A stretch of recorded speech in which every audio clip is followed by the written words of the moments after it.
I've been waiting a long time for this show. The legend Dave Cokin joining us, one of my favorite people in the world. So much to ask you. I'm Lawrence Prezman. You're watching Meet the Experts, a show powered by WagerTalk.com, SportsMemo.com, and the iconic Gold Sheet, which is something we'll speak to Dave about a little later. I hope you enjoyed yesterday's show. Dave Williams joining us, one of the greatest poker players on the planet, master chef, runner-up, Magic the Gathering machine, Mensa, got accepted to 11 Ivy League schools, and Dave and I talk about a lot of stuff. Check out yesterday's show, and also tomorrow is Straight from the Strip, Gianni, Minty, and Kelly. I'm Lawrence Prezman, Dave Cokin with us, and Dave, I have missed our weekly phone calls. How are you, my friend? How's your health? And what are you doing in these trying times? Well, I mean, I'm on lockdown like everybody else, so I've been betting the horses and doing okay. I'm not a big player, just $20 win bets. I don't play exotics for the most part, but grinding out small profits and at least killing 6 or 8 hours a day with the horses. So having some fun with that anyway. Dave, I know nothing about horses, like literally absolutely nothing. Are you doing all your own handicapping? Are you relying on people you know? I mean, Oh, no. It's the fun of horse racing is doing your own handicapping. So tell me how. I mean, what are you looking for? Muscles? What's the strategy? There's all kinds of strategies. Speed figures, different angles that you can put in play. A trainer jockey combos. It's just I don't know how to explain it really, but there's just a million things you can find in the daily racing form and kind of break it down from there. And it's a lot of fun. It's a challenge, that's for sure. And to me, it's entertaining. I like thoroughbred racing. I don't really care much for the harness, and the quarter horses don't interest me at all. So I stick with the thoroughbreds and have a good time with it. That's all. I'm not going to change my. Nothing I do at the racetrack is going to change my way of life financially. It's just entertainment and a few bucks.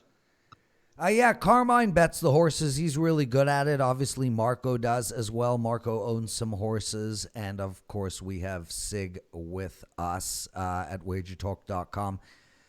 I don't get it. Did you bet the dogs? No. No, the dogs don't exist anymore. I think they're basically done. Oh, really? See, yeah. I think there's only a couple of states now where dog racing even exists, and that'll be over shortly. It's not... there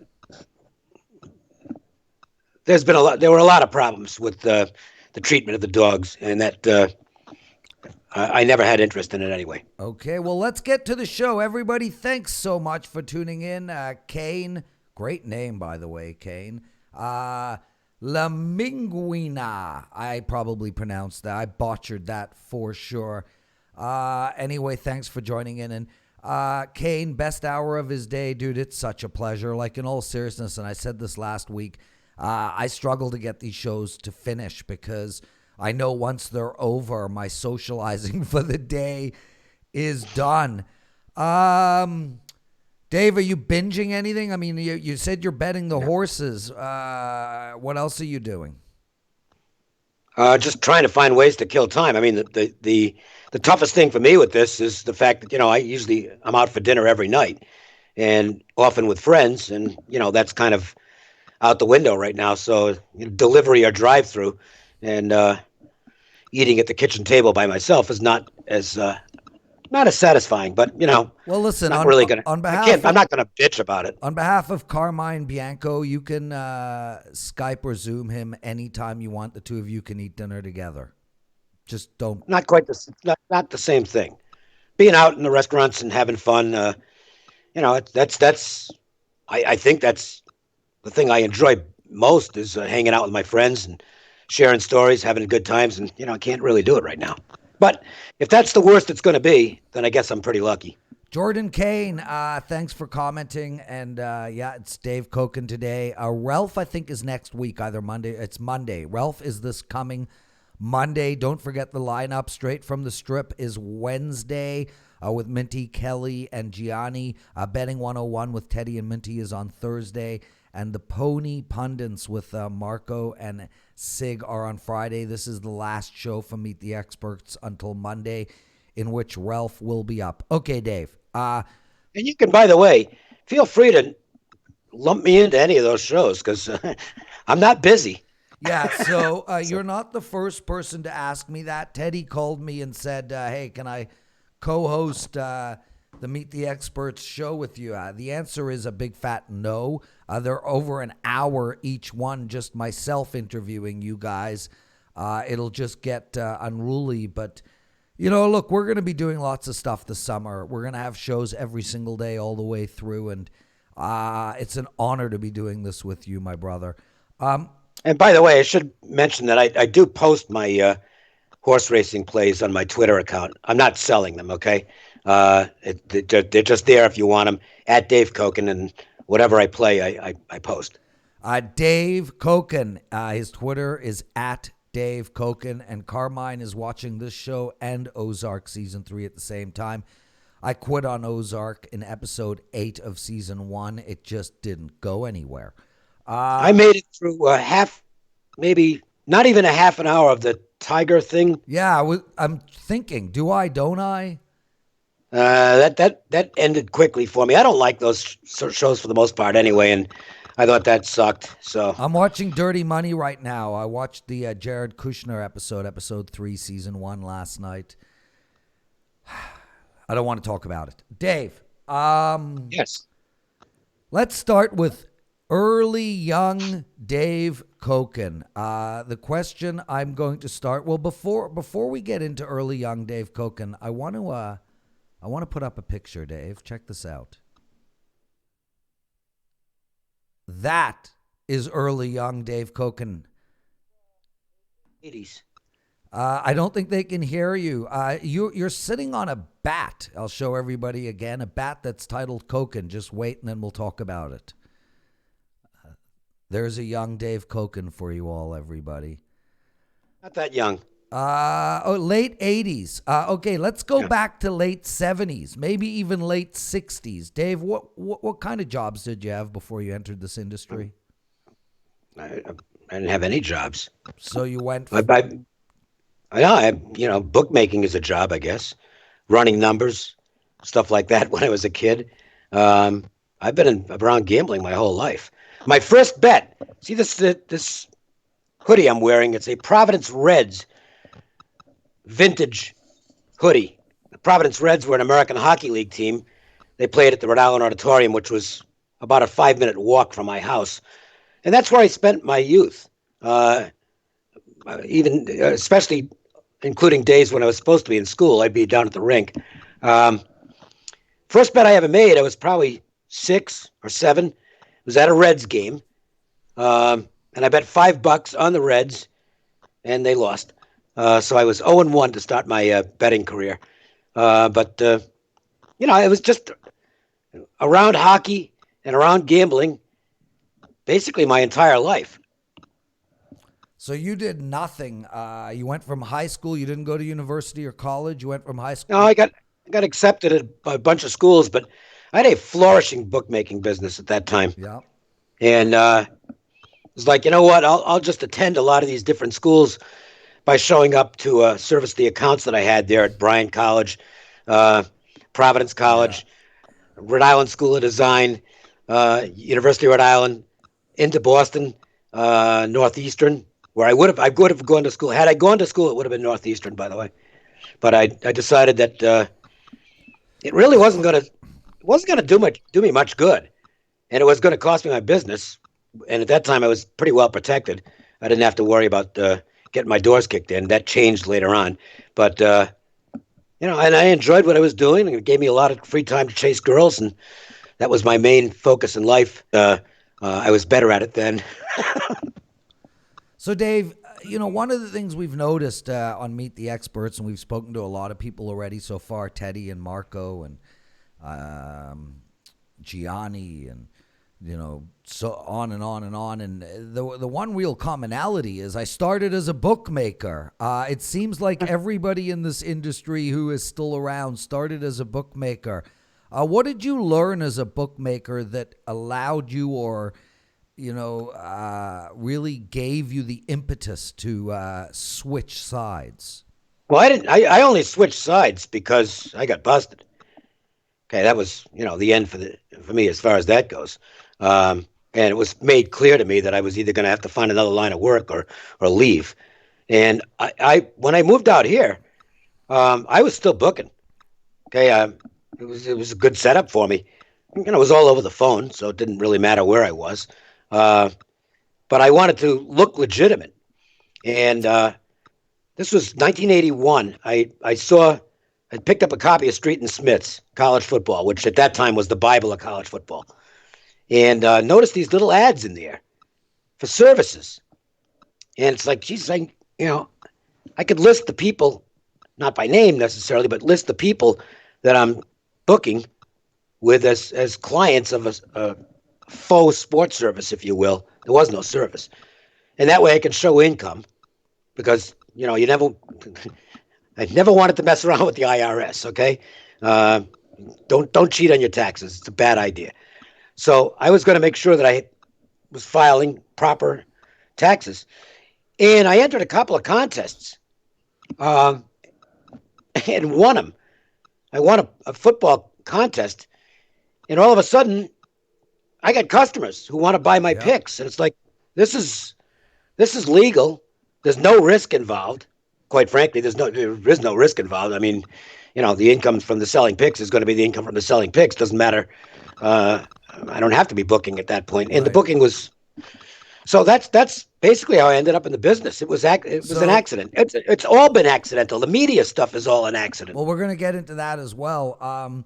So you never bought picks from anybody prior. You did. I bought one pick from a service. I don't remember who it was.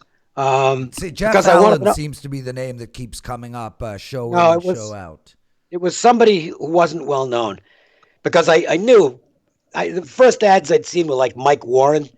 Oh, there's a name from the past. I knew from the bookmaking experience. I'm seeing, we're hitting 75% or whatever. That's bullshit. Nobody does that. I knew that going in.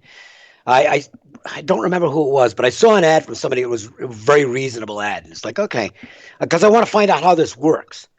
And I remember the pick lost, but I liked the guy that I was talking with, and kind of picked his brain a little bit to find out how the service stuff worked, and decided I'll buy an ad in Gambling Times, which was a magazine, was the first of the magazines that was geared toward gambling, and had a friend of mine who was really good with art come up with a nice layout. And I still remember the ad. I could still find it, I suppose. It was a picture of a basketball, and it said big winners, small price, and got some good response out of that. And that's how the business took off. The races you went.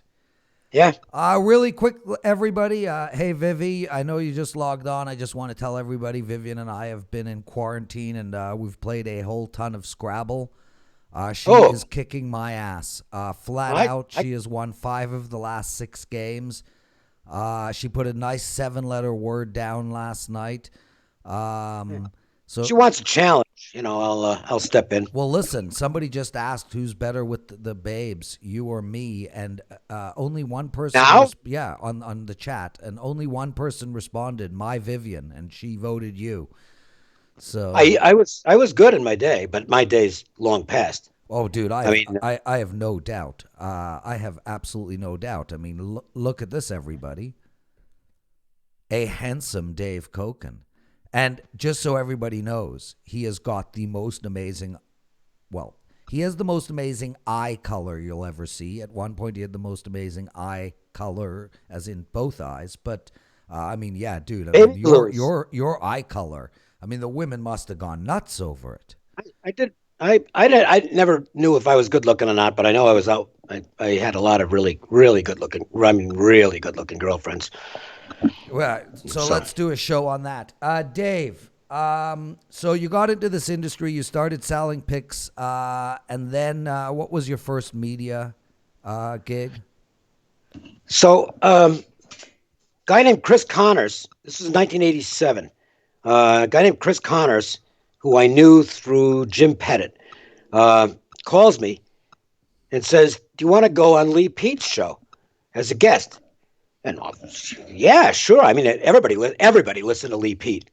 Lee Pete was an icon on the West Coast. He was basically the originator of sports talk, and it had a lot of gambling in it. He broadcast on a 50,000-watt clear channel station, KDON, here in Las Vegas. It went into like 14 states, and it's like, and I listened to the show. I mean, Lee was terrific. So it's like, yeah, you kidding? I definitely want to go on, and we hit it off. We just hit it off. And Lee says, "Well, you want to start coming in once a week?" So I said, "Yeah, sure, absolutely." So I started doing Thursday nights every week, and eventually led to a couple of nights a week. And then Lee was getting older, and his wife was Lila, who was just one of the most wonderful people I've ever met. She was not doing well health wise, so I started sitting in basically every night with Lee, and it blossomed from there, and that led to a bunch of other stuff. Dave Cokin, I'm going to plop a picture up. I want to talk about it with you. And then I want to talk a lot about also you meeting Jim Feist, going on the Jim Feist show. And I want to talk about Jim because Jim has a very up and down reputation. And you and I both have a full-on man crush. I mean, I know I do. Jim Feist. I've been friends with Jim for 40 years now. He is one of the nicest guys you'll ever meet in your life, and an absolute mentor figure to me. So I do want to talk about that. But first, I got another picture I'd like to show. Paul Stone asked me on Twitter, he says, "What year was that?" And I can't remember. Yeah, I mean, based on the fact that the Stardust is still around, it's definitely over 5-6 years ago. My guess is it's The Stardust is about long 15, gone. if I had to guess. Oh, it's more than that. It's well more than that. It had to be the 1990s. So here's the picture again, everybody. Dave, if you talk, nobody will hear you. So did you win? I don't remember. I think I was in 3 of the contests at the Stardust, and I did win one year. And I think made it to the semifinals another year, and the other year I think I got knocked out in the second round. So I don't remember whether I won or lost against Dave, but I can assure you that the content that night was probably as good as it gets, because Dave Malinsky was just an absolutely phenomenal analyst, handicapper, and the way he was able to break down games was it was just as good as it possibly very gets. Unique too, Dave. I mean, Malinsky was one of the first to really sort of use the stock market speak, if you will, when talking about this industry, and it was very different style of analyzing a game. And I mean, he was phenomenal. I mean, he was a friend of mine. He was a friend of yours. Very, very close with Teddy. Close with a good friend of mine, Randall the Handle. Do you know Randall? I think I might have talked to him once. I know he's Canadian. Yeah, I'm actually gonna try get Randall on one of these shows, because Randall did up until recently. He did all the Canadian football lines that actually every book in the world was literally using his lines. So he would be a perfect person to speak to, because he did those lines from start to finish. And even though it's Canadian football, just having him on and talking about really how he starts, the whole story of, how a line becomes a line. I mean, maybe we could make a song. Like, remember the cartoons in the old days with the bill going on Parliament Hill Saturday morning? How does a bill become a bill? Remember that? No. Well, you're too old. Yes. But I remember Three Stooges, and I can do a lot of their dialogue. Okay.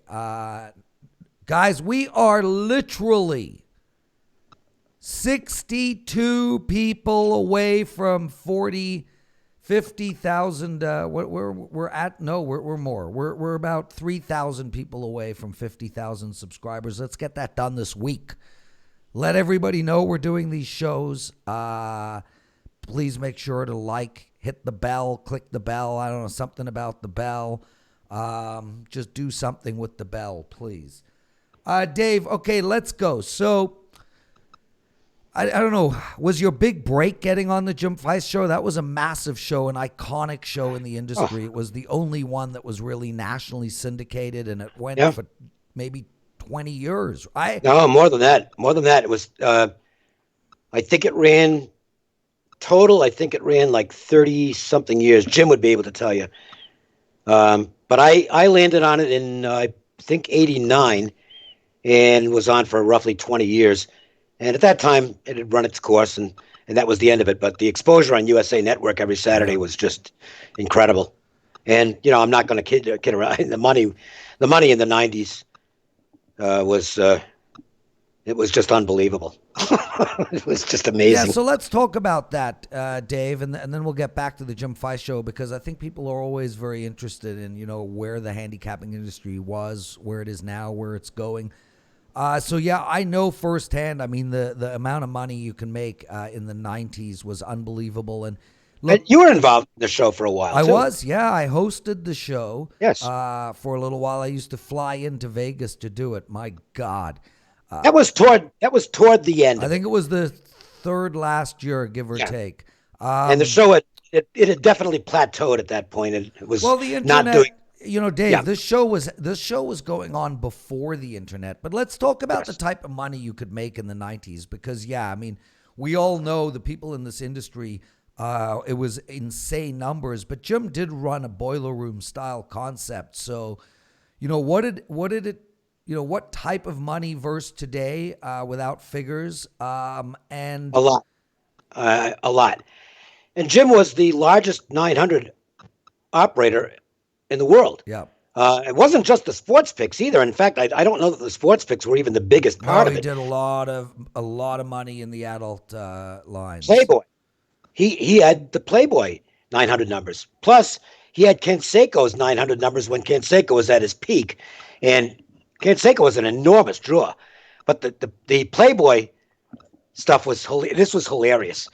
The offices were down in the Polaris Procyon area, very industrial area here in Las Vegas, nowhere near the Strip. It was the same crew was there basically every day. But once a month, the Playmates would come in to tape their spots. And everybody who worked for the company was showing up on those days, whether they were working or not. It was just these unbelievably beautiful girls walking around. Just absolutely incredible. And I made sure that I was there it's like, when are they coming in to shoot? Okay, I'll be there. And those were fun days. But Dave, Jim, I got it. Yep. Go ahead. No, you go. The most fun down there. This was back in the days when it was tough to catch all the games at once. But Jim ran a tremendous score phone and line operation. Yep. And that was bigger than the picks, okay? The line operation was huge because you didn't get online numbers back then. So they were servicing bookmakers throughout the country. Yeah. And so they'd have all the games up on screens. They were black and white screens. We didn't have color TV back then. There was color TV, but the screens were all black and white. And we would be crowded in there in one small room like on Saturdays and Sundays to watch all the games at the same time. And if you don't think we cared about the results, the swearing, the kicking of cheers, believe me, because we all had money on the games ourselves. It wasn't just selling the picks. I bet every game I give out. And you still do, Dave. You've been doing it for 40 years. I will not post a pick if I'm not betting it. Yep. We talked about that recently when you were on your 10-0 college basketball run. Yeah, it's just I post what I bet. You're not gonna see me on Twitter saying, "Well, I had this game, but I didn't give it out." No, come on. Those were fun days. Forget the money part. Just the way things were in this town back in the 80s and 90s, and I'm not saying it's bad now because it's still a great place to live, but for me, those days, those are my halcyon days. I mean, clubbing almost every night, getting out there, dancing at the Shark Club, picking up girls. I mean, it's just and then working during the day. And to me, it wasn't work. So 'cause it's still not work. I still love doing this stuff. But those days were a lot of fun. And then it got even better when the Pete Rose stuff came along. Well, we're going to talk about the Pete Rose stuff shortly. I just want to, we have this listener, Johnny Detroit. Never heard of him. Think he's Oh, yeah. Oh, happy birthday. You're a day late. Well, I saw it on Twitter. So happy belated birthday. So this guy, Johnny Detroit, don't know who he is, but I think he might be a perv. How many bunnies did you close? To my knowledge, none. But there might have been one. Like, I don't know. I don't know. No, none of the playmates. I never. I tried, but never had any success there. But did okay in other avenues. I dated a Miss Minnesota for a while. Not Miss Her name was Boise, Haley. Idaho, or something. She was Miss Minnesota, and she'd come out here. She had some convention modeling and stuff like that, and her name was Haley. I don't remember her last name. She was. So that would probably be in terms of a title, that would probably be my best, I guess. Okay, so guys, I'm going to show you another quick picture, and then we're going to talk about the Jim Feist show. Here you go. That's a picture of Scott Spreitzer, Jim Feist, Dave Cokin, and who's the fourth guy? Chip? Who was that? No, that's Bob Donahue. Oh yes. Oh, that was a while back. That's a long time ago. Yeah, Scott has aged very well, I must say. So, Dave, Jim ran a boiler room. Talk to me about that because, look, I know Jim. He's one of the nicest guys you'll ever meet in your life. He does get a bit of a bum rap because he was the grandfather of this industry at a time when this industry was really bad. But and I'm sure you could speak firsthand, they might have used incredibly aggressive sales tactics, but there was no con going on. No, that's the difference. In a boiler room setting, they're either rotating games or giving out both sides. Okay, and we never did that. First of all, it didn't make any sense because you can't ever get a real hot streak for a lot of customers if you're doing stuff like that. It's stupid. Okay, there's no question. The salespeople were aggressive. They were working on commission and they wanted to make money. Yep. But the leads we didn't have to be a boiler room because the leads were absolutely incredible off the Proline TV show. And the only thing I've objected to is that people would say, well, you guys used to go on TV and lie about this, lie about that. I said, no, we didn't. And we couldn't because USA Network, and you can attest to this because you were there, USA Network used to review every show. And if we even used words pertaining to gambling, they wouldn't air the show. Yeah, we couldn't use the word parlay. We couldn't use the word lock by any means. You can run through the game. John Petrick, the late John Petrick, who was just a great guy and died way too soon. He had melanoma. He used to have to review every single show before we sent it in and make sure that there wasn't anything that USA Network was going to say, we can't air that, because they were extremely careful about putting anything on that was misleading or suggested illegality. We couldn't use the word bet. We could not use the word bet. I remember because my first day hosting the show, I remember Benji sending me a whole list of things that you couldn't speak about. So I can attest to that. One of our customers, well, hopefully he's a customer, but one of our listeners wants to know, can we explain the boiler room process? And I'll take a quick stab at it. If you want to add, go ahead. But basically, long and the short of it, and it still does exist today, which is mind-blowing, you would use the show Proline to generate a whole bunch of leads. So you'll put up 800 numbers, not 900 numbers, but largely 800 numbers.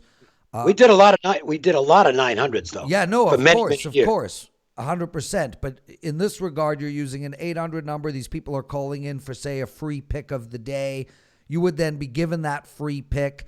They would write down your name, your phone number, and the free pick you were given out. That pick will win, and that's where the boiler room comes in. From there on, a salesperson is getting paid commission, whether it's 20, 30, 50% of the sale, whatever their boss and them have discussed.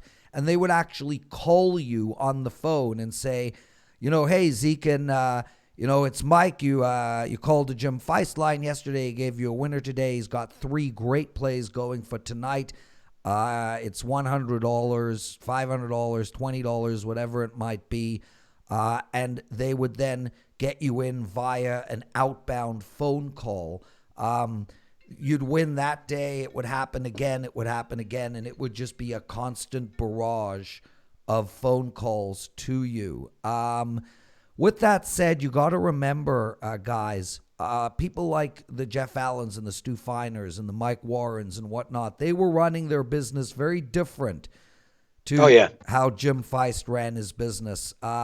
Jim did provide clubs, which has gone away to a big degree. It still does exist today, but Jim was running a club-type service, which we're not for over at WagerTalk.com, and that is where Dave might have his one best bet, which would be sold at a $500 package, his VIP program, and then he might have a platinum package, and he might have a gold and a silver package, and you would only get access to those. And if you go 0-3, the boiler room would call you the next day and say, hey, you went 0-3, but that was his bronze package. Had you have bought his VIP, you would have gone 2-0. Why don't you buy his VIP?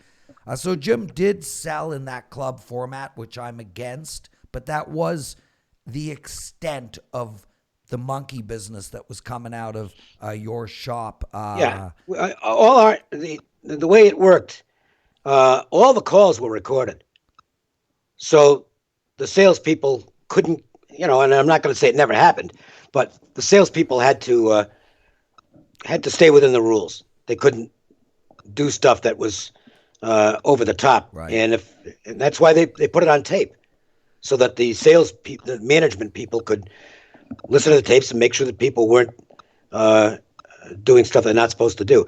The bottom line is he wouldn't have stayed in business and been as successful as he was if he was breaking all these rules. And here's the kicker: when Sports Illustrated did its expose, and HBO did one as well, they both came to Jim Feist Sports first, and neither one ever aired or wrote about it because we weren't breaking any rules. They went after the services that were. No, I'm with you 100%. And yes, Ahmed, you are correct on your statement there. La Maguina bought Dave Cokin and Tony's baseball packages. I don't think it could get much better than that, hey, Dave? I mean, Tony's a god and you're a legend. Yeah, unfortunately, I don't know when the baseball is going to take place, if at all. This sucks. So one last question, and then we're going to get into some Pete Rose stuff. Jim Feist, couple of sentences. How would you describe him? I consider him a mentor and one of the nicest people I've ever met in this industry. Well, he's one of the sharpest bettors I've ever met, especially in pro football. He was way ahead of everybody with his fast facts, which are different sets of power ratings, and the slow overall power rating, the fast power rating. And Jim is a very serious bettor. That's something, and he still is. I mean, Jim doesn't sell a lot of stuff anymore. No. But he's still active every day, I can tell you that. And anybody who thinks that Jim isn't a sharp bettor, believe me. Well, his betting, unlike Billy and whatnot, does fly under the radar, but you and I do know how good Jim is at betting. So, Dave, you've been on everything, dude. This, that, ESPN, blah, blah, blah, a million shows. Hey, Elliot, welcome. Give us some stories, some big names you've either interviewed or have interviewed you, who have been on shows with you, anything? A lot of big names. Arnold Palmer, which is one of the coolest for me because I was a huge Arnold Palmer fan. So what did you do with Arnold? I still remember the conference. Well, he was promoting something that he was involved with. It was a charity, And so we got him on the show. And he was well into his late 60s or somewhere in that age range. And I remember asking him, and he almost scolded me for this. I asked him about the tournament that he was playing in, and what his expectations were. And he wasn't winning tournaments at this point, but it's like, oh my, I'm going out there to win the tournament. And it was kind of like that. See, that's a mentality that I don't. That's the mentality that separates the greats from the not so greats. He was always expecting, not just out there hoping. He was expecting to win, even when he wasn't able to win anymore. So that was real cool. Did an interview with Tiger Woods right after Tiger turned pro. And that was pretty cool. The biggest name I ever interviewed was here in Las Vegas when I was doing the show with Steve Cofield. And right before the election in 2008, we had extended invitations to both John McCain and Barack Obama to come on the show and talk some sports. So what is the show we're talking about right now? I don't remember the name of the show. Okay. It was Steve Cofield and myself on the local ESPN show, perfect. ESPN station.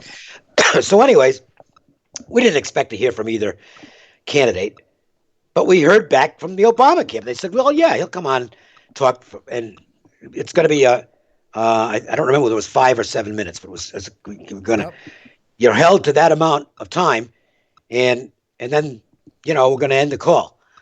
So, okay, we'll take it. And we had made it clear that we weren't going to talk politics. We were going to talk just sports. Because McCain was a regular visitor to Las Vegas and loved boxing. So, and we knew Barack Obama was a big sports fan, especially with the White Sox. And we never heard from the McCain camp, but the Obama camp said, yeah, well, come on. And so this is the funny part. We're just talking sports, talking Bulls, White Sox, whatever. And the publicist or whoever, his PR guy, kind of jumps on the conversation about 5 to 7 minutes in and says, well, you got to wrap it up, because he's doing a million of these things. And Obama says, no, it's all right. He was having a good time because we were actually talking sports and not politics. So it was a huge break from that standpoint. So was this when he was on the campaign trail? It was like a few days before the election. Oh my God. Brilliant. And I've always maintained that Cofield and myself, that interview was responsible for him winning the election. Yeah, no doubt. So how long was he on for? About 12 minutes. Oh, that's beautiful. He was a nice guy. Nice guy. And I do remember asking him about, at that time, sports betting was only legal here. And remembered asking him, would you have objections if sports betting were to become more legalized throughout the country? And he said, no, absolutely not. And I thought that was a good answer. I like that answer. Dave, Pete Rose, you did some work with him. I met him once. They have this magic shop in one of the casinos in Vegas, and he was sitting there signing autographs, $40. Mandalay Bay? Or what? It's probably Mandalay Bay, I guess, right? No, it wasn't Mandalay Bay. It was like Browser's Den of Magic or something. Anyway. Oh, okay. I think it was, you know what? It was at Caesars. It was in the Forum Shops. Oh, okay. All right. And he was sitting there. Nobody was near him. He was all alone. He had like a baseball bat, which was like $200 with his autograph, and a ball, which was $40, which I did buy because I have a huge private collection. And but it was sad to watch. Talk to me. Oh, he's done all right in that business. So I had, I think this was around sometime in the 90s. Somebody decided to put together a sports gambling show coming out of the Las Vegas Hilton, from the sports book at the Hilton. And Arnie Lang was the host, and Larry Norris was the co-host, and I was like a guest analyst. And then I became a regular there. And that led to the formation of something called Sports Fan Radio Network. And Sports Fan Radio Network was really big for a while. This was before ESPN went 24-hour radio. Yep. So Sports Fan was like well over 200 affiliates. We were all over the country. And I was doing a show there, JT the Brick, who's had a great run of sports radio for a long time. He started there as well. So eventually, they signed Pete to a deal for a lot of money, and they decided to put me with Pete, and we were doing our shows in two locations. When he was in Las Vegas, we did the show from the sports book, Racing Sportsbook at the MGM Grand, and when he was in Boca Raton, he did it from the restaurant that he owned, and I would be at the MGM, so we'd have a double feed. We had a lot of fantastic guests because Pete knew everybody, and just the guest list was absolutely incredible. But we had so much fun when the show was being done here. We put tables together right in front of the dais where we did our shows, and once the show was done, we're sitting down there, we're betting their horses. You know, the West Coast horses, Santa Anita, Bay Meadows was still running at that time, Hollywood Park, whatever. It was just a blast. And we'd play the horses. They'd send over food from the restaurants so that we didn't have to leave the racing sports book. All of a sudden, you'd have the Chinese restaurant would deliver a whole bunch of food. And it was just real good times. A lot of people would come up and ask Pete for autographs and stuff like that. They'd bring merchandise in, and Pete would sign everything. Unless somebody came with a bunch of stuff, and then he wouldn't sign it because he says, I know you're putting this stuff on eBay. So he said, I'm not going to sign it. But outside of that, he signed for everybody. And he's a great guy. We had just a tremendous time together. And good horse player, knew the ponies. We used to have a lot of fun breaking down the races in the racing form, and probably ran more seconds than firsts, but it was still an awful good time. He's Dave Cokin. You can find him at WagerTalk.com. I'm Lawrence Prezman. You're watching Meet the Experts. We do this show every day, 3 p.m. Eastern. I want to mention... Sorry, Dave? I did want to mention one thing on Pete. He never bet a baseball game here, okay? He played some football, but he never... And we did the shows during the baseball season. He never bet a baseball game. Well, there you go. He was done with that at that point. So when he said he stopped betting baseball, he was telling the truth, okay? Okay. We'll believe you, Dave. Guys, make sure to watch Straight from the Strip tomorrow. Minty, Kelly, and Gianni. It's such a great show. Dave, let's talk about Wager Talk, the handicapping industry, picks, betting, etc., etc. Let's start off with the number one most important thing casual gamblers need to know to win. I've asked everybody this question. It's a very similar answer. If you want to talk about a couple of things, go ahead. But what is the single number one thing? Well, don't make stupid bets. Okay, I mean, just stick to try and pick. I know. Look, it looks great when you see so and so hit a 20-team parlay or a 10-team parlay. Okay, those are how few and far those are between. If you're a casual bettor, just try and pick one or two winners on the card. Study the teams and try and get a good handle on teams and don't get greedy. Okay, I mean, it's not going to work. You're just not going to win. You'll lose more than you win. But if you're disciplined in terms of your handicapping style and your money management, you can do this forever and have a good time and maybe make a little money. If you lose, you won't lose a lot. That's the whole idea, is to have fun. Leo, email careers@wagertalk.com. Again, I'll make sure that email is passed to me. I do not give my email out any longer. I made that mistake a few times already. So my apologies. Some people beforehand. I mean, I had one guy email me. He wanted my children to burn in my house overnight. So, yeah, my personal email does not get handed out. Dave, do you do parlays? No. Teasers? NFL teasers, when I have a mathematical advantage. If you can go through two key numbers in the NFL, you actually have a slight advantage. The odds actually are in your favor. So you're doing two team 6-pointers or 6 point. So you're really looking for that 7, right? That 7.5, 8. So you can get through 3. Go through 7 and 3, yeah, right? Or you can go up. Yeah. Through 3 and you can include 10 as a key number. Dave, that's an interesting thing, and I don't know if you have any numbers. I'm sure next Monday I can ask Ralph this, but I'm a guy that tends to go down on my teasers, not up. There's got to be statistics one way or the other, which way is better. But I'm thinking if you have a from going to +1 to +8, or +2 to +8, I think that's got to be a worse proposition than going from -8 to -2. Yeah, but it's tough to find two where you're going to get those numbers.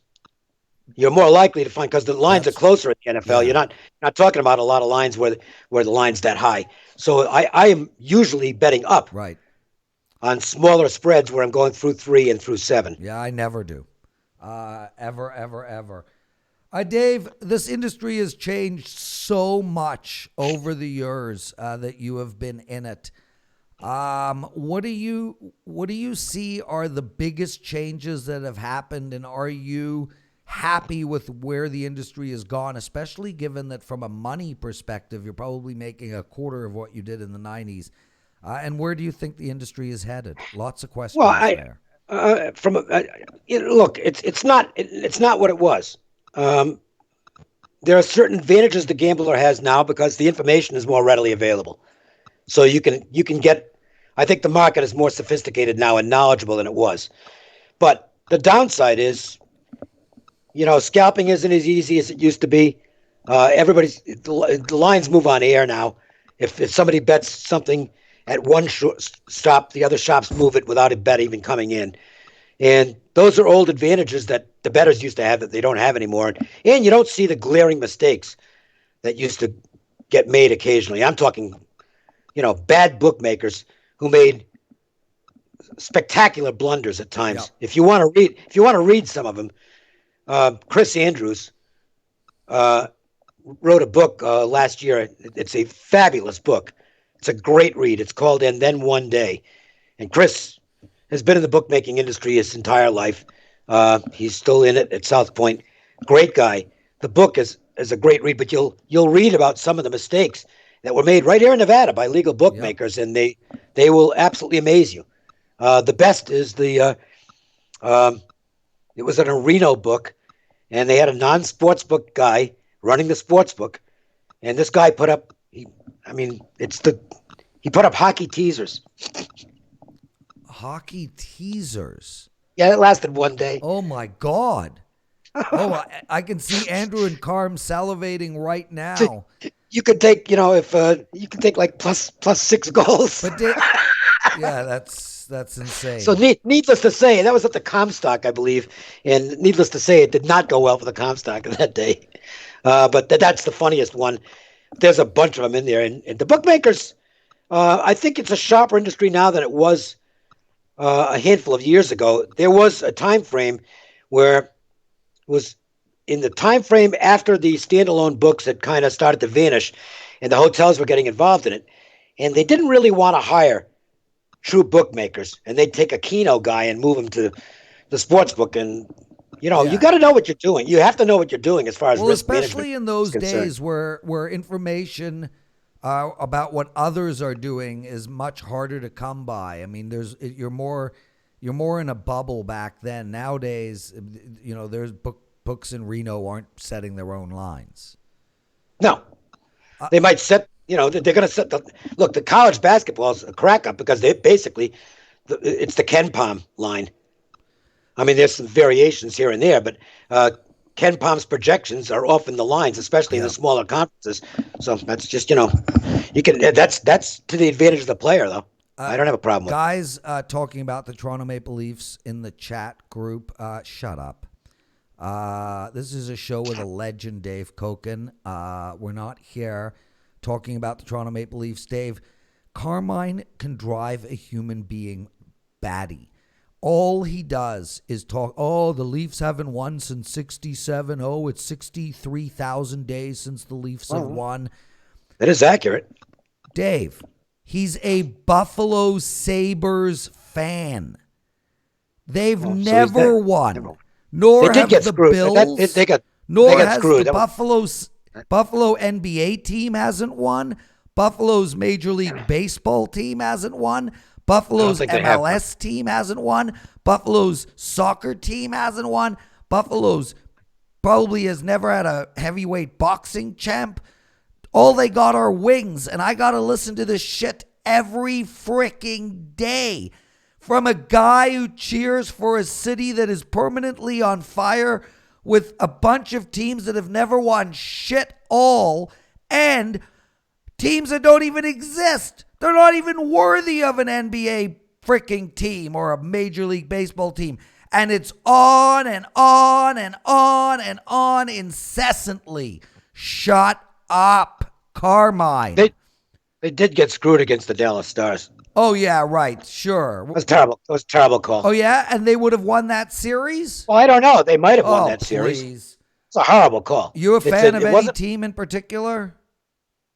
Well, Golden Knights now, naturally. Yep. And they're fun to watch. I grew up a Bruins fan, and I still have some loyalty there. But and this, who's your favorite NFL team? I don't have a favorite. No. People naturally assume the Patriots. Like, you kidding? I mean, my favorite NFL team is who I bet on. My favorite college football team is who I bet on that day.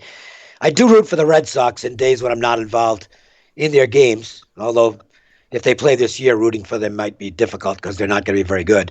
But that's the one negative of this industry. Yeah, is that you do lose your allegiance because you're just as willing to bet against your team as you are on it if you're trying to make money. Yeah, no, I'm with you, dude. Listen, I got two favorite teams. I've stayed very true to my fandom. My number one favorite team in the world is the Toronto Maple Leafs, who have won 11 more cups than every team in Buffalo combined. But unless my math is wrong, they've won the same number of cups as the Sabres in the time you've spent under it. Blah, blah, blah. And the other team, Dave, the other team that is my favorite team is any team that plays against the Montreal Canadiens. Oh, now we're talking. All right. Yeah. Obviously, being a Bruins fan, I'm not enamored with the Canadiens, although I will say that Jean Beliveau might have been the classiest hockey player of all time. Yeah, so that's way... And what that's great way guy. Like that's like back in the days where the Leafs used to actually win. That's how long ago that was. Dave, we've got a lot of really talented young handicappers at WagerTalk.com. Andrew McGinnis at Sports Memo, phenomenal. You have the pleasure of doing shows with him. Same with Alex B. Smith. We've got Hakeem Profits in baseball. Tell me about these young guys. Do you see a difference in versus when you were young? Are you mentoring any of these guys? I mean, I know I don't. They all look up to you, Dave. I don't mentor anybody because I wouldn't know how. Because they are, in many ways, my strength is my feel. And I will say that, and I think this is instinctive, probably because I've been at it so long, but I can read a line.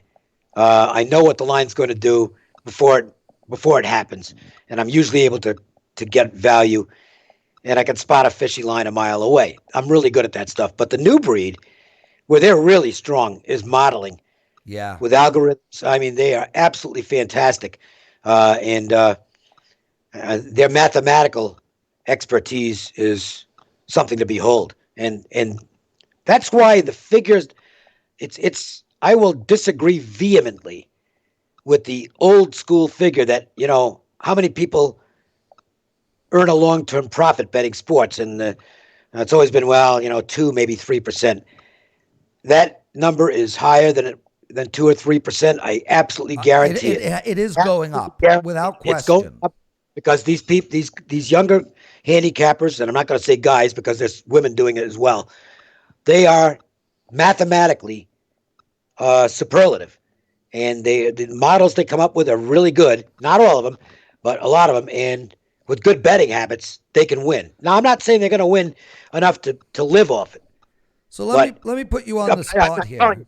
Telling you, it's well more than 2 to 3% are showing long-term profits now. I don't think it's 10, but I would say probably high single digits. Mm-hmm.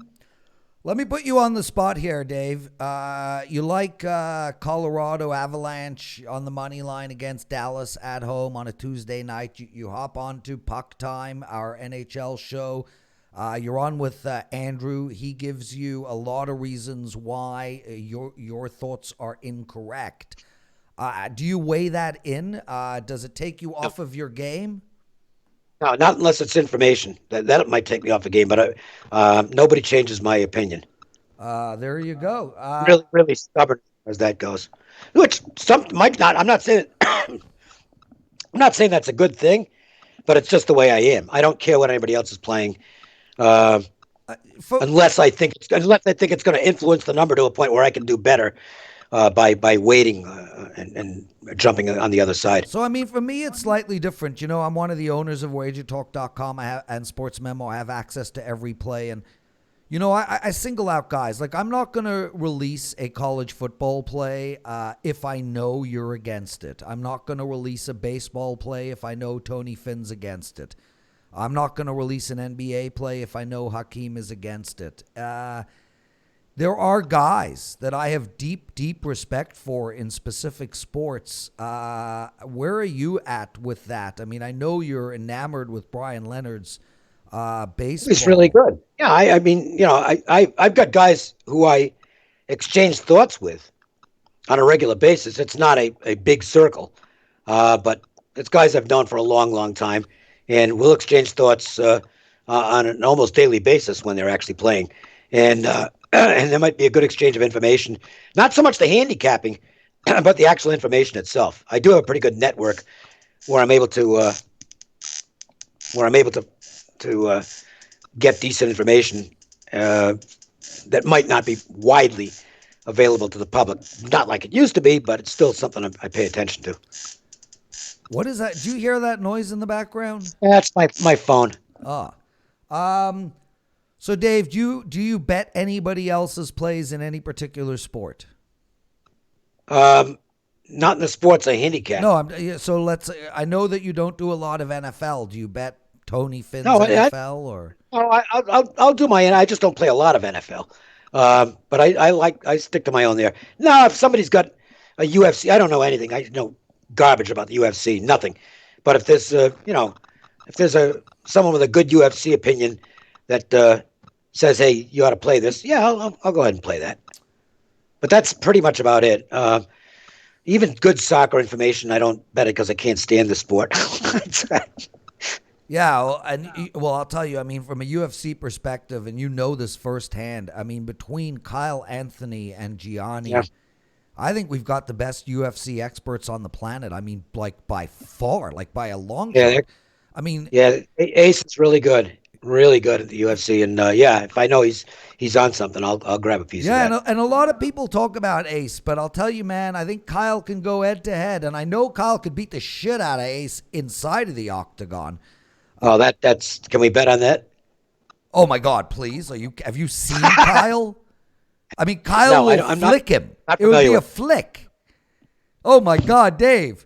I'll give you. Honestly, I swear to God, I would give you plus 1,000 if you took Gianni against Kyle. I'll give you plus 1,000 with no limit on the bet. Yeah, but here's the thing. Yeah, you'll pay Kyle off with half the money. I know. I get it. Hey, listen, you know. I got you figured out, Dave Cokin. Who's your favorite? Well, the best score I ever made at the racetrack was on a race that was fixed. It was in Narragansett Park, 1972 probably, and I got the information from a jockey who bet with me and owed me money. He owed me like $3,000, and he gave me the information. This horse. In the very first race, maiden special weights, the horse's name, I don't remember the number, but the horse's name was Conistical, Conistical. And he says, just bet this horse, okay? It's not going to lose.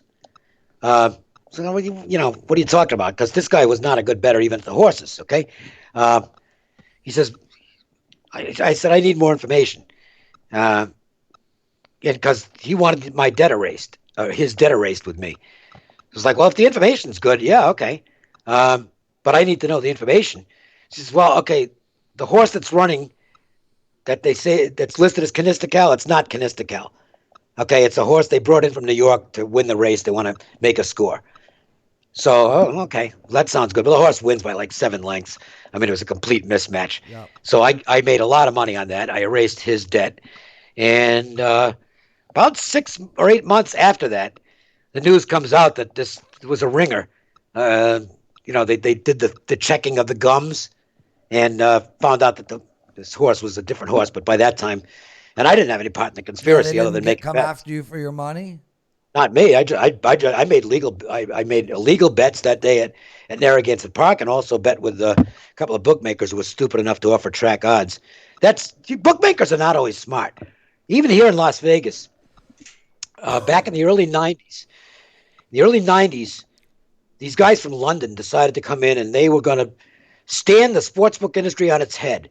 And they opened a place called Sport of Kings, which was near the Hilton Convention Center Drive. And they offered track odds on horse racing. They got the living shit kicked out of them. They lost millions in like 6 months, and that was the end of that. Yeah. That was the end of that. And then that place turned into a nightclub called The Beach, where the cocktail girls wore bikinis. So that was a pretty good spot. Guys, we're going to keep the show going for about another 10 minutes. Rapid fire questions from you people. So if you have any questions for Dave or myself, go ahead. As for Johnny saying, dude, enough on Kyle, it's creepy at this point. Johnny, I actually did not speak about how handsome Kyle was, nor about his incredible physique. I just pointed out that he'd kick the shit out of Ace. That's all. Okay, Dave. Tommy Drake wants to know what stats are most important to you when handicapping college football?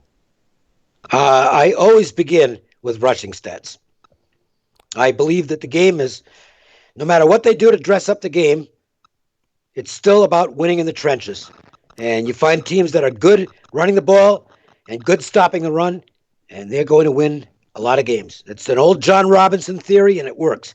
John Robinson, who was a very quick John Robinson story when he was coaching UNLV. Didn't he coach the Rams at some point? Yeah. Oh, yeah. Okay, I know what you're talking about. Yeah, Yep. Yeah, great guy. Okay, and when he was coaching UNLV, I was on the NCAA shit list. There were radio hosts who were associated with gambling, and the NCAA did not want coaches doing interviews with any of us. And J-Rob basically said, "Oh, fuck him."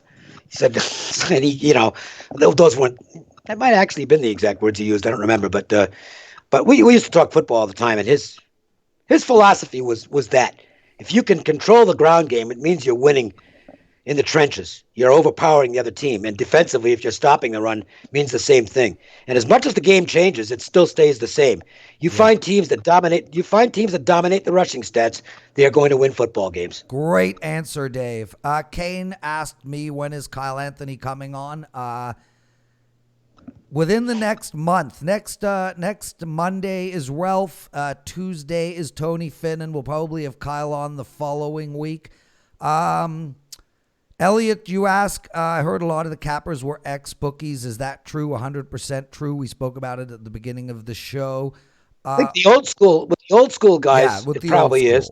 Not with the new school. That well put. New school guys, they're just, the concept of local bookmaking in a lot of the world is sort of going away. Yes. So that's taken away from that. Now, if you are doing local bookmaking, you're ultimately just using a skin. Right. And when I got involved, it wasn't, before I was even making book, I was answering the phone for bookies, and I was running numbers. Yep. I'd go up and down the street with a paper bag and pick up the numbers and stuff. That's. Fred asks, Dave, baseball or hockey, which do you prefer to bet, and which are you better at? I would say now probably hockey. Baseball, I've had to make some adjustments. I think baseball has gotten a little tougher because of the fact that you can't. And I know this year, when they get back in action, I'll be doing what I did a lot last year, especially the second half of the season, which is first 5 wagers, because it's really tough to handicap 9 innings on starting pitchers now. They just don't go more than 100 pitches, and you have to make adjustments. Bullpens are really unreliable. And with that volatility factor, it's made the last 4 innings of games oftentimes big-time crapshoots. Hockey, college football is my best sport, okay? But I think hockey may be slightly ahead of baseball at this point. Dave, Some guy named Lawrence Prezman asked a question in the chat room. Great question. So thanks, Lawrence. Why did you choose to join WagerTalk? I like the people that were involved in it. As much as anything. I mean, I knew you from the Proline days. And some of the other guys that were involved, it's like, these are pretty good guys. These are legit guys. And it's like, okay, that looks like a team that I might like to be a part of. And I think I'm very pleased with the decision. Dave, talk about baseball, first 5 innings betting, something I know me and you have spoke about a lot in the past. Are you doing more of it now? Well, yeah. Not now, but you know what I'm talking about. Well, yeah. No, because starting pitching is still a huge key for me. But if I'm only going to get 100 pitches out of the starting pitcher, and that trend isn't about to change anytime soon, I've got to try and zero in on the innings where the starting pitcher is going to be in the game. After that, who knows? I mean, there are ways to analyze bullpens. For instance, the Brewers with Josh Hader. You can, if you're looking for days to play against the Brewers, it's a day after Hader pitches because they won't use him 2 days in a row. So you might have a late inning advantage going against the Brewers if you happen to like going against the Brewers that day. You don't have to worry about the bullpen as much. So there's certain things you can quantify, but it's become really difficult. Now, I am anxious to see how the new rule will impact things in the bullpen. The new rule, of course, being that relief pitcher has to face a minimum of 3 batters. Yep. Unless an inning comes to an end, in which case they can be replaced. But I think this is going to do a lot to eliminate the lefty specialist, and that could make bullpens even more volatile than they've already become. So we'll have to wait and see on that. Dave, Andrew McGinnis, one of the best young handicappers in the world, is asking for some advice. There's, 50-something college football games in a week. Can you tell us how you narrow it down? I mean, do you start with all 50 or do you go into the year? I cap every game every week. Start with my power ratings and work from there. So how long does it take, and how do you get down to 3 games? Well, I'm looking for the strongest situations. My numbers, the scheduling dynamics, any information that might be available. That I'm not talking about inside information. I'm just talking about information that factors into a decision. If there's some inside information, that's great. But and I don't have I play more volume in college football than I do in the other sports. I'm low volume, really low volume in most sports. For college football, I'm usually out there 7 to 10 games a week. Yep. I think there's an edge to be had playing more games in college football. Dave, a couple more questions, and then we'll go. One of the guys just mentioned Zeke and trap games, and he didn't ask a specific question, but what I want to ask you is, as 2 guys who've been doing this for 3 decades and longer for you, trap games, sandwich games, scheduling dynamics. Is it as relevant today as it's always been? Yeah. I mean, there's certain things that are different. There's no more 3 games and 3 nights in the NBA. And the great angle used to be play against the team in the second game, the sandwich game of the 3 games and 3 nights. So that's gone, which makes sense because it was a terrible disadvantage for a team to have to do that. But no, scheduling dynamics still come into play. Is there anything that's just been a fundamental change? Not that I can see. Still the same game. I mean, you just have to recognize certain teams' tendencies. Obviously, with Washington State, when Leach was still there, he obviously has a new job now. But with a school like that, you don't rely as much on the rushing stats because they throw the ball all the time. Or with Navy or Army or Air Force, their numbers can be a little skewed because they never throw the ball. So those things do get factored in. But the fundamentals are basically still the same. Dave, I have one last question for you, and it's a question that came up last week in one of the Meet the Expert shows. Teddy talks a lot about power ratings. So do you. I use them as well. Somebody asked to explain the process of power ratings. So I think that's a really great question because, I think it's literally, and correct me if I'm wrong, I would say it's the foundation of where we start. The more in depth you can go, the better number you'll have. I will tell you that for me, I think Kenny White makes the best football numbers, power ratings in the business, because Kenny actually has a power rating for every player, including the two deeps. He's got power ratings on the backups. That's more extensive than me or anybody else I know. Mine are fairly extensive, but it's more by position. He's got the individual players. It's a phenomenal break. If you are going about it, Kenny's not associated with us, but I will tell you that if and when they do play college football this year, and obviously we hope they do, Kenny's football annual, it's a hard copy. Is it for Buy sale? I'd like to buy the company. Yeah, buy it. No, I want the No. company. Well, you'll have to talk to Kenny about that. But the product is absolutely great. It's great. He power rates every player. Okay, so Dave, let's focus on you. Your power ratings. Are you literally doing all 100 and change college football teams top to bottom? Yeah. How long does that take, and what are the key factors involved in Well, putting them together? I'm not going to go into the key factors, because that's something that I've got my own process for that, and I'm really not going to share Okay, fine. that. How long does it take for you to do it? It takes a lot longer in the off season. Once the season is underway, it's just adjustments on a weekly basis. Like, we'll tell you this, that it's not based on the final score, the adjustments. It's based more on statistical analysis and oftentimes throwing out garbage time.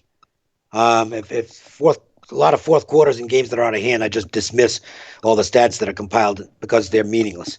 So, but beyond that, I don't. It's funny, Matt Humans just emailed me talking about power. I don't like talking about how I do it, because it's my own system, and I don't really want to share it with anybody. Brother, thank you, my friend. I love doing these shows with you. I can't wait for baseball to start. You and I do a daily show called First Pitch. I got a feeling it's going to be. I don't know, I'm hoping for July the 1st, to be honest with you. I'm and more than that, I'm hoping we don't lose the college football season. That would be really, really bad. So, but I got no control over that. Yeah, and nor do I. And we're not going to talk any politics on the show, so we won't discuss who does and how they're doing. Chris Cuomo on CNN announced he had COVID today, so all the best to him. Dave, you are absolutely incredible. It is an honor and a privilege to do this with you. It's an honor to have you on Puck Time once a week and on First Pitch on a regular basis. And yeah, go ahead. I'll point out that this background is right now your only opportunity to see Las Vegas lit up at night. There you go. A reason to have you on every day. Yeah, we're going to call it a show. I am going to end the show with a picture of your handsome face. That picture in the 80s, you had the same hat on you're wearing now. No, it's not. And no, it's not the same hat, but it's the. No, I remember the picture, and that was a gray, black with it wasn't solid black. Okay, but dude, what is those hats called? Kangol. Who knows? Are you the only one in the world that wears them? How do you even find those things? They've got a pretty big company. Samuel L. Jackson wears them all the time. That's although true. I was doing it before he was. Dave, I love you. Take care. Be healthy. Work out a little bit, and we'll make sure me and you are on together again. I'm the Prez. I'm going to just fade the show away with that picture of a young Dave. Thank you all for listening and watching. Meet the Experts is back next Monday with Ralph Michaels. Make sure to check out tomorrow, 3 p.m. Eastern, straight from the Strip. And also, guys, if you are looking to buy Dave Cokin's college football package, we are doing a layaway program over at WagerTalk where we are substantially discounting the prices. So if you're interested, if you know that you're going to buy Dave Cokin's college football, email Missy at WagerTalk.com. That's MISSY at WagerTalk.com. And talk to her about the layaway program. You will save yourself a ton of money. Dave, be safe, brother, and thank you again. Always fun. Talk to you soon. Thanks for listening.